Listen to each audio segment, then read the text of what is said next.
Saviez-vous que j'ai déjà été le genre de fille qui se valorisait en faisant 1 million de choses en même temps, en étant continuellement occupée et en cumulant les heures supplémentaires? La vérité, c'est que, après m'être complètement épuisée, j'ai finalement compris que la vie n'était pas une liste de tâches à cocher. Je m'appelle Émilie Vien et je suis la fondatrice de La Planificatrice. Je suis une experte passionnée en planification, gestion du temps et saine productivité. Et mon rôle, c'est d'aider les gens qui ont un horaire ultra chargé à trouver du temps pour ce qui compte vraiment. 168, c'est le nombre d'heures exact qu'on a dans une semaine. Et mon but à travers ce podcast, c'est de vous montrer à les optimiser sans vous épuiser. Alors oui, on va parler de planification, d'organisation et d'efficacité, mais on va aussi aborder des thèmes super importants comme la procrastination, le stress et la fameuse charge mentale. Vous allez voir, vous avez pas mal plus de temps que vous le pensez. Laissez-moi juste vous montrer comment y arriver.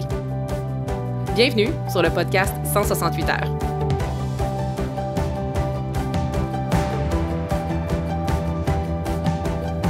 Bienvenue sur le 22e épisode du podcast 168 heures où aujourd'hui nous allons aborder un thème qui est, à mon avis, tellement important.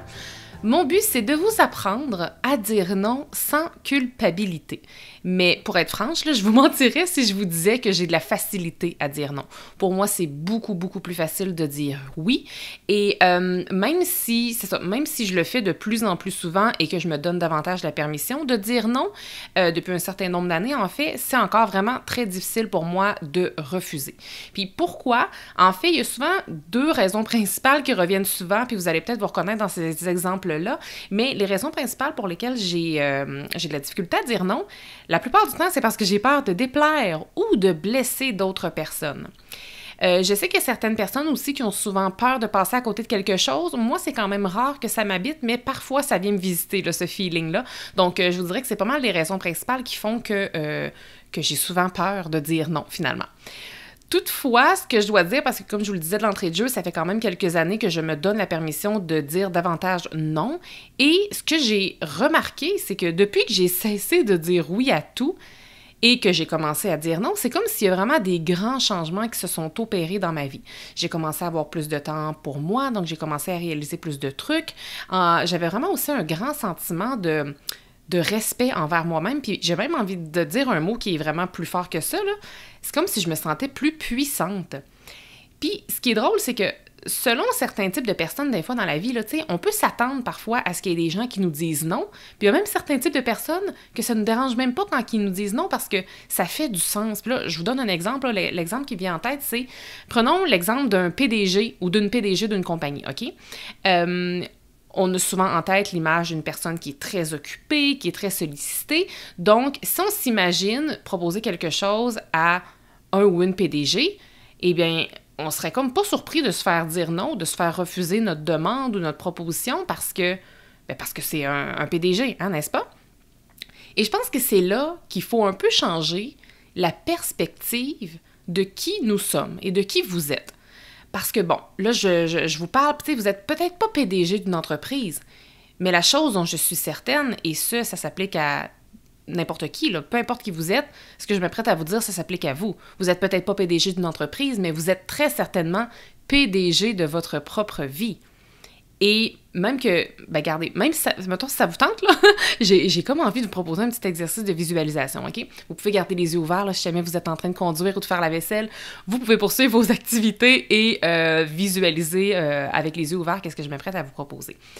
Alors là, imaginez un très grand bureau, là. Puis là, je parle ici d'un espace, là, de la pièce. Imaginez un très grand bureau. Visualisez les couleurs, la décoration. Il s'agit ici de votre bureau, donc assurez-vous que ça vous ressemble. Est-ce qu'il y a des fenêtres? Est-ce qu'il y a une absence de fenêtres? C'est quoi la luminosité dans cette pièce-là? C'est quoi la vibe de ce bureau-là? Et puis ensuite, bien au fond de cette pièce-là, visualisez un grand bureau. Et là, je parle ici du meuble. Visualisez un bureau de PDG. Puis quand que ce bureau-là va être clair dans votre esprit, imaginez-vous assise derrière ce bureau-là. Et voyez un peu cette pièce-là, ce grand bureau-là, comme étant votre vie. Ça, c'est votre vie. Puis la vérité, c'est que vous avez le pouvoir de laisser entrer ou de faire sortir qui que vous voulez et ce que vous voulez. Vous avez aussi le pouvoir d'accepter ce que vous voulez et vous avez aussi le pouvoir de refuser ce que vous souhaitez. Donc, fin de la visualisation, là. Dans le fond, essayez de vous voir davantage comme étant PDG de votre vie. Puis comme, je pense que cette petite visualisation-là, gardez-la en tête parce que quand vous allez avoir de la difficulté à dire non éventuellement, revisualisez-vous comme étant PDG, assis derrière le grand bureau. Je ne sais pas à quoi ressemblait votre pièce, mais moi, c'est un très grand bureau de bois, très massif. Il y avait une fenêtre derrière, et puis comme, on se sent important.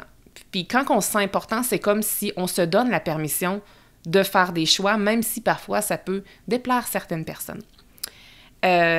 Voilà, donc c'était pas vraiment prévu que je vous fasse cette petite visualisation-là, mais gardez-la en tête pour le reste, qui va être très pratico-pratique. Je pense que ça va pouvoir vous aider. Et, tu sais, je veux dire, là, ça fait déjà quelques minutes que je vous parle, et je me doute qu'il y a déjà sans doute plusieurs excuses qui vous viennent en tête, comme quoi que vous, dans votre vie à vous, vous pouvez pas dire non à tout, puis qu'il y a plein de choses à laquelle vous n'avez pas envie de dire oui, mais que vous n'avez pas le choix. Sachez que je vous entends et que je vous comprends tellement. Mais ce que je vous demande pour les minutes qu'il nous reste ensemble, c'est de m'écouter et surtout de rester ouvert.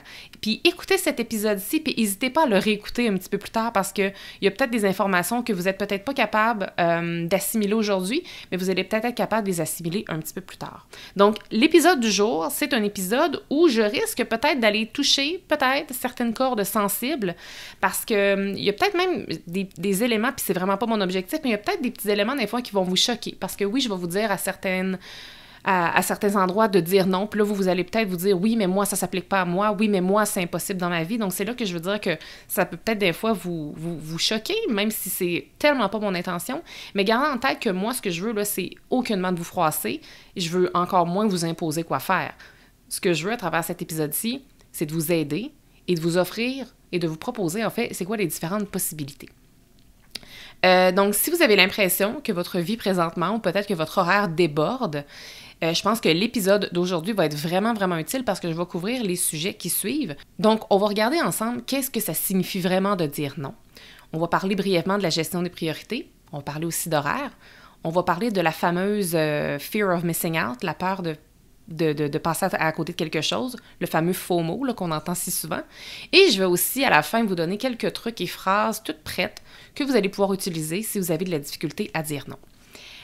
Puis tu sais, à travers l'épisode, moi, je ne veux pas uniquement vous apprendre à dire non, je veux surtout vous apprendre à comprendre pourquoi vous dites non à quelque chose afin que vous vous donniez finalement la permission de dire non et que vous vous éloigniez aussi du sentiment de culpabilité qui souvent nous habite lorsqu'on refuse quelque chose.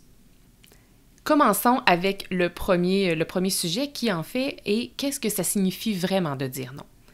Eh bien, dire non, c'est en vérité se dire oui à soi-même. Parce que si vous dites non à une opportunité qui se présente, par exemple, pour vous, pour vendredi soir prochain, bien, le vendredi soir venu, n'ayant rien à l'horaire peut-être, vous allez peut-être pouvoir souper tranquillement en famille, comme vous aimez tant le faire, mais que vous ne prenez jamais le temps de faire. Peut-être que vous allez choisir, sur un coup de tête, d'aller souper au restaurant en amoureux.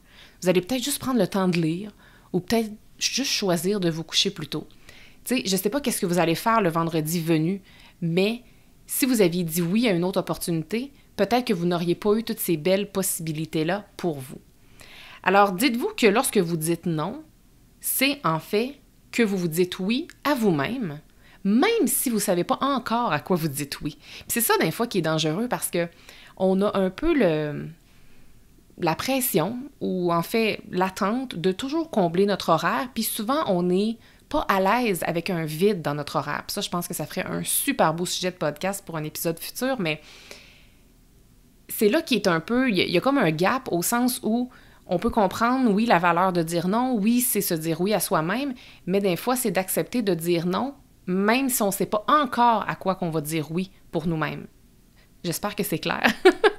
Mais pour vous aider à vous déculpabiliser avec tout ça, vous pourriez, si vous voulez, inscrire les dates des choses que vous avez refusées. Donc, si par exemple, on vous propose quelque chose pour vendredi soir prochain, vous n'avez rien à l'horaire, mais vous choisissez quand même de dire non pour éventuellement vous dire oui à vous, vous pourriez l'écrire, ça.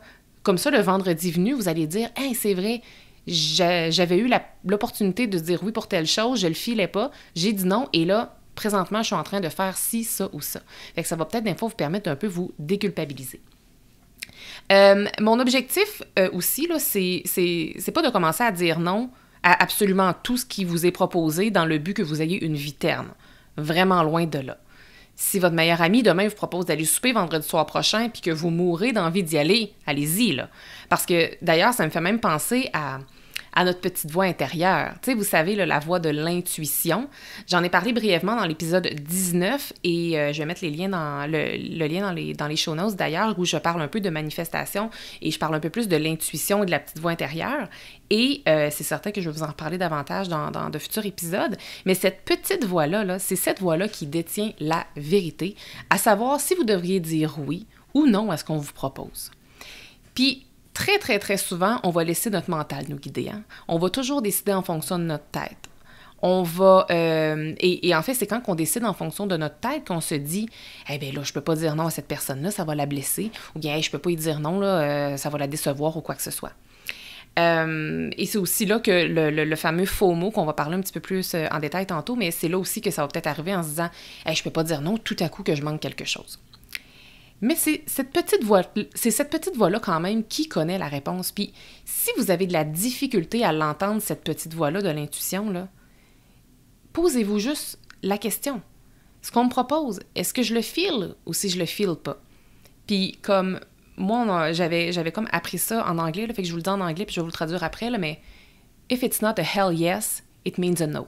Donc, si c'est pas un oui qui crie de l'intérieur super fort, ça veut dire que c'est un non. Si c'est un peut-être qui immerge ou un « ah, je sais pas », ça veut dire non. Ça, c'est la voix de l'intuition. Maintenant, j'ai envie de vous parler de gestion de priorité. Parce que oui, c'est bien beau parler d'intuition et vous allez d'ailleurs m'entendre parler de ce sujet de plus en plus parce que je trouve que c'est ô combien important.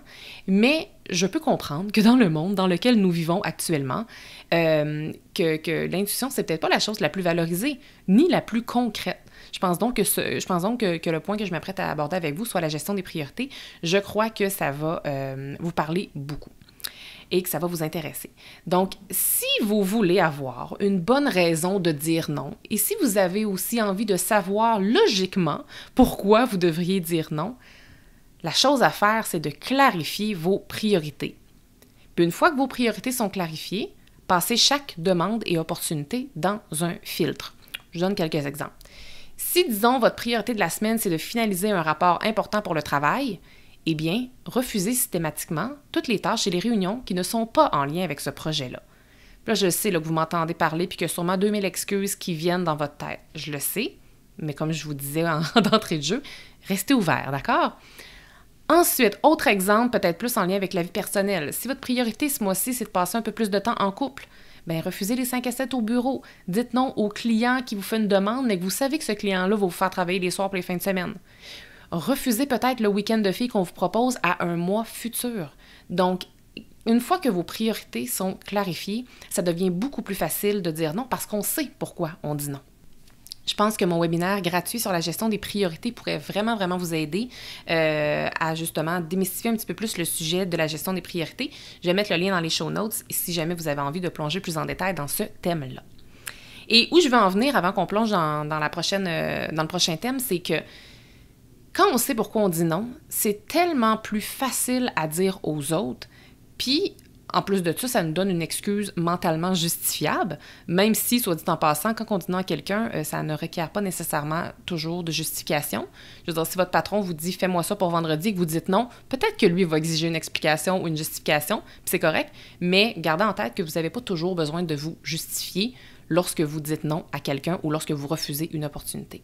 Et puis, c'est ça, quand on connaît bien nos priorités, on se sent moins coupable parce que mentalement, on a comme une excuse qui est justifiable. Puis là, je dis excuse, puis je le mets en gros guillemets parce que dire non, c'est un choix, là, c'est pas une excuse.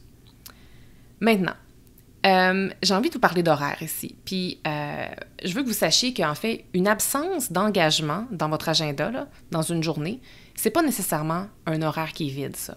Puis je le sais que ça, j'en parle vraiment, vraiment souvent et c'est tellement volontaire que je me répète sur ce sujet-là, mais c'est pas parce que, par exemple, que votre horaire du mercredi est vide d'engagement, donc vous n'avez pas de rendez-vous, vous n'avez pas de réunion, vous n'avez aucun engagement, c'est pas parce que vous n'en avez pas le mercredi que vous n'allez rien faire de votre journée. Tu sais, je sais pas pour vous, mais justement, là, pour moi, une journée sans réunion, c'est à mon avis le rêve ultime parce que c'est dans ces journées-là où on a une grande quantité de temps à notre disposition qu'on peut clencher plein d'affaires, qu'on peut se pencher sur des dossiers qui sont peut-être un peu plus complexes ou qui demandent un peu plus de concentration, par exemple. C'est vraiment payant, une journée qui n'a pas de réunion. Donc, si vous n'avez aucun engagement à l'horaire un mercredi et qu'on vous propose soudainement quelque chose pour le mercredi, bien, c'est pas parce que votre horaire est vide que vous êtes disponible. C'est ça que je veux que vous reteniez. Et c'est pour cette raison que je vous encourage justement fortement de définir en avance les journées à laquelle vous allez faire vos tâches. Parce que si vos tâches sont planifiées en avance, vous allez en effet peut-être pas avoir de rendez-vous le mercredi, mais vous allez très clairement voir par exemple que vous allez être quand même occupé cette journée-là parce que vous avez telle tâche et dossier à faire. Donc, vous voyez, vous allez ici avoir, vous allez pouvoir dire non avec plus de facilité et moins de culpabilité. Maintenant, quatrième thème, j'ai envie qu'on parle de la fear of missing out, la peur de manquer quelque chose, le fameux FOMO. Je trouve qu'il y a un certain lien à faire avec le FOMO et nos objectifs j'ai même envie de dire nos objectifs de vie, là, ultimement. Parce que quand on connaît, oui, nos priorités, mais aussi nos objectifs, puis à la limite, là, quand on connaît notre mission de vie, là, pour ceux et celles qui ont la chance d'avoir mis le doigt là-dessus, on n'a pas peur de manquer quelque chose. Pourquoi? Parce qu'on sait où on s'en va. On a un chemin précis. Puis des fois, oui, il y a des opportunités qui vont se présenter, puis on va dire « Hey, oui, ça, c'est tellement aligné avec mes objectifs, mes priorités, ma mission. Oui, je vais accepter. Oui, je vais aller là. » Mais tout le reste va être considéré comme du superflu, ce qui fait qu'on va dire non facilement. Ou du moins, plus facilement. En lien avec ça, j'ai comme envie de vous dire, j'ai envoyé une infolette, je pense que c'est au mois de mai. D'ailleurs, si vous n'êtes pas abonné à mon infolette, j'envoie une infolette éducative et inspirante à tous les mercredis matins. Inscrivez-vous si vous voulez, j'ai mis le lien dans les show notes, mais c'est vraiment une super infolette, comme j'ai la chance d'avoir une communauté extraordinaire, puis il y a des gens qui me disent que malgré toutes les infolettes auxquelles ils sont inscrits, la mienne, c'est la seule qui lise vraiment. Fait que je pense que du beau contenu supplémentaire que vous pouvez aller chercher si vous vous abonnez à mon infolette.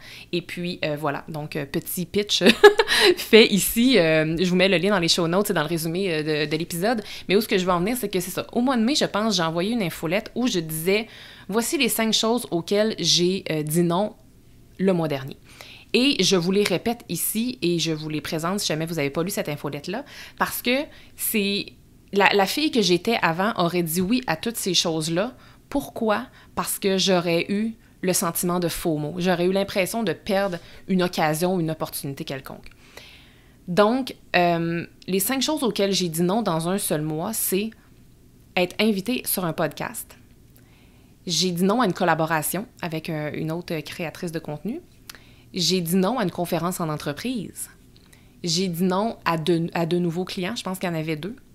Et j'ai dit non aussi à des appels de réseautage. Ce qu'il faut comprendre, c'est que dans mon travail, moi, je veux dire, je suis travailleur autonome, je suis créatrice de contenu, je crée moi-même mon salaire et mon travail.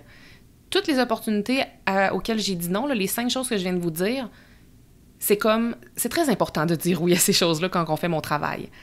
Par contre, lorsqu'on connaît nos priorités, nos objectifs, les projets sur lesquels on veut mettre de l'énergie et du temps, quand aussi notre temps a une réelle valeur, c'est là qu'on est capable de dire non à ces choses-là. Et je n'ai aucun regret d'avoir refusé les choses que j'ai refusées ce mois-là. Une invitation à un podcast, pour moi, c'est une super belle porte de visibilité. Mais ça n'entrait pas à mon horaire parce que j'ai décidé de prioriser mon horaire pour mes priorités à moi.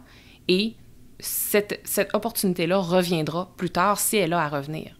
Les collaborations avec d'autres créateurs de contenu, pour moi, c'est encore là une super belle porte de visibilité. Donc, j'ai fait le choix conscient de refuser.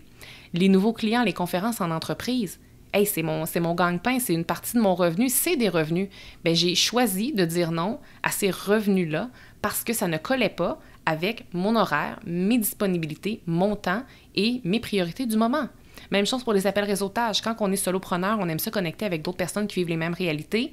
J'ai développé dans les dernières années des amitiés extraordinaires avec d'autres personnes qui vivent un peu la même vie que moi. Donc, moi, ça me nourrit beaucoup de de faire des appels de réseautage. Mais j'ai dit merci, mais non merci, je ne suis pas disponible pour le moment.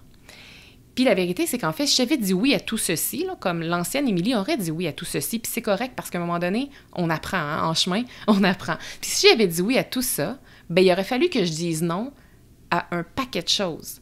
Il aurait fallu que je dise non, entre autres, à mes semaines de 4 jours, parce que là, j'aurais fait ces activités-là sur mes 4 jours normaux, ce qui fait que le reste, la prise d'avance que je voulais prendre sur mon contenu, mes tâches normales, tout ça aurait débordé sur mon vendredi de congé. Puis là, je donne juste cet exemple-là, mais ça m'aurait fait dire non à d'autres de mes projets, finalement. Avant de terminer l'épisode, j'ai envie de vous partager des phrases que j'utilise moi-même lorsque je dois dire non. Puis je veux dire, je suis quelqu'un qui est je suis une personne très, très sensible de nature. J'aime entretenir des relations saines, des relations riches. Pour moi, le service à la clientèle, c'est hyper important. Ce qui fait que moi, je ne vais pas juste dire un non froid là, quand je refuse quelque chose. C'est toujours très bien enrobé. Donc, les phrases que je m'apprête à vous partager sont très bien enrobées. Je vais vous en donner 3 que vous pouvez copier-coller si ça peut justement vous aider.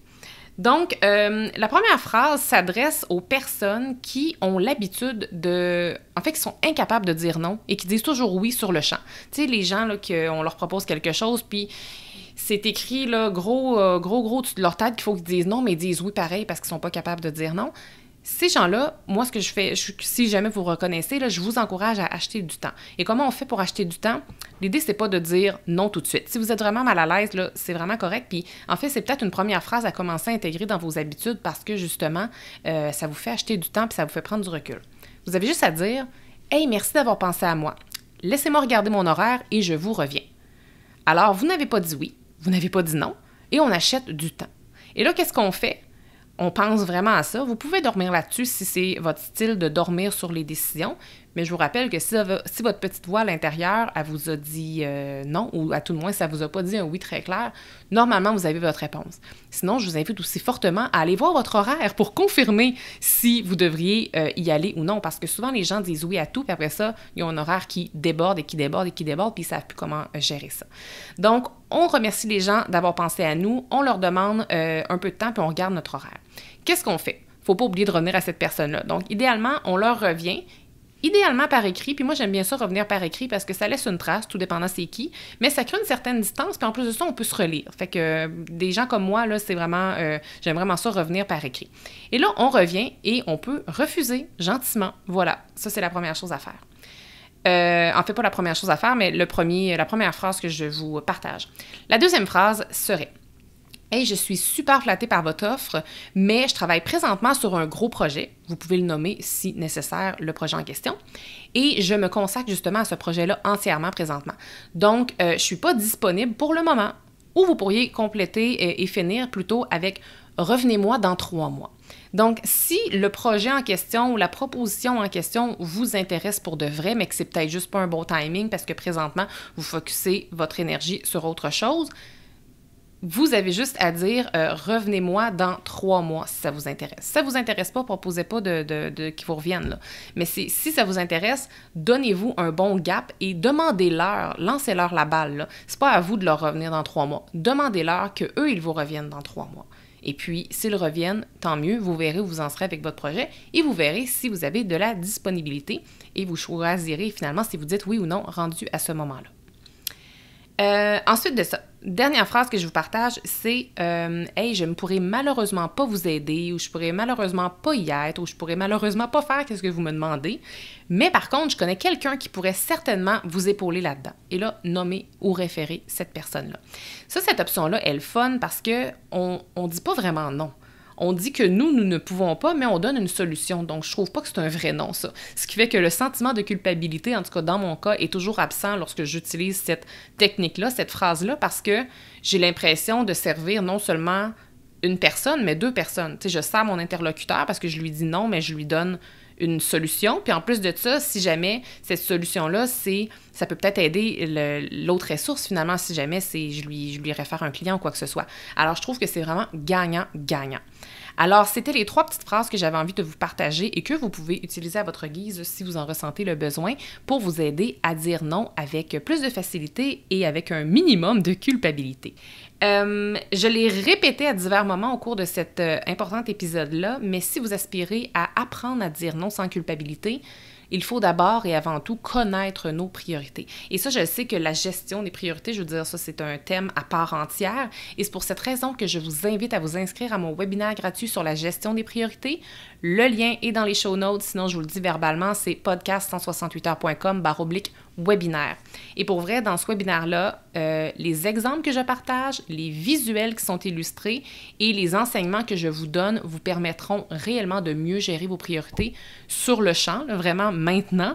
Et ultimement, ça va vous aider à dire oui à ce qui sert vos priorités et de dire non avec plus de facilité à ce qui va à l'encontre de celle-ci. Donc, je vous invite vraiment à vous inscrire dès maintenant à ce super webinaire.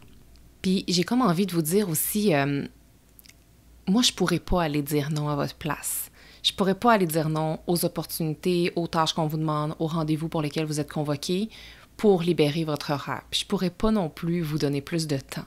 Moi, je suis là pour vous conseiller, vous donner des techniques, des astuces, vous inspirer, mais l'action de refuser et de dire non, ça, c'est une action qui vous revient pleinement. Donc, si vous éprouvez de la difficulté à dire non, essayez de peut-être commencer par des choses qui sont peut-être plus faciles. Un meeting dans lequel vous n'êtes pas vraiment, j'allais dire important, pas que vous n'êtes pas important, mais au sens où vous n'êtes peut-être pas nécessairement impliqué dans la conversation. Peut-être de refuser quelque chose qui vient de la part de quelqu'un que vous connaissez à peine. Donc, essayez peut-être de commencer, de faire un petit pas pour vous familiariser tranquillement avec ce sentiment-là de dire non. Puis je vous garantis que ça va devenir de plus en plus facile. Je dis de plus en plus facile, mais ça ne deviendra peut-être pas facile. Au sens où, moi, c'est de plus en plus facile de le faire. Ça devient une habitude, sauf que c'est encore difficile de mon côté. Donc, c'est là la petite nuance. Et rappelez-vous aussi la petite visualisation que je vous ai fait faire au départ. Rappelez-vous le grand bureau du PDG. Vous êtes le ou la PDG de votre propre vie. Vous avez le droit de décider de refuser quelque chose si vous le décidez, tout simplement. Donc, je m'arrête ici pour ce 22e épisode du podcast 168 heures. J'espère que vous avez aimé mes partages et puis je vous dis à tout bientôt. Merci d'avoir été là. Si cet épisode vous a plu, est-ce que je peux vous demander un petit service? Allez évaluer le podcast 168 heures en lui donnant un 5 étoiles et abonnez-vous pour ne rien manquer. C'est honnêtement la meilleure façon de le faire découvrir aux autres, puis en même temps, ça me témoigne que vous l'aimez. J'ai déjà hâte qu'on se retrouve et d'ici là, assurez-vous de profiter pleinement des 168 heures de votre semaine. À bientôt!